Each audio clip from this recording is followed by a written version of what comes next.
ഞാൻ ഇന്നേ കുക്ക് ചെയ്യുന്നത് ഓർഗാനിക് റൈസാണ് കേട്ടോ.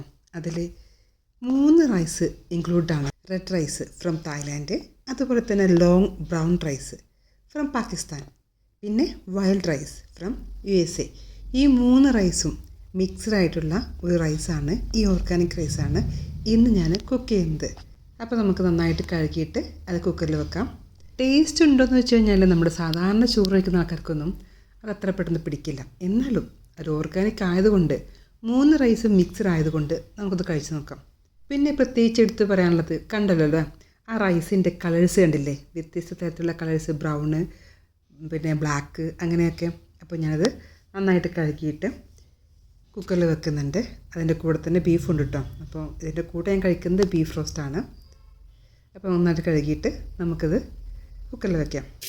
നന്നായിട്ട് കഴുകിയിട്ടുണ്ട്. ഇനി നമുക്കത് അടുപ്പത്ത് തിളച്ച വെള്ളം ഈ അരിക്കായിട്ട് കാത്തിരിക്കുന്നുണ്ട്.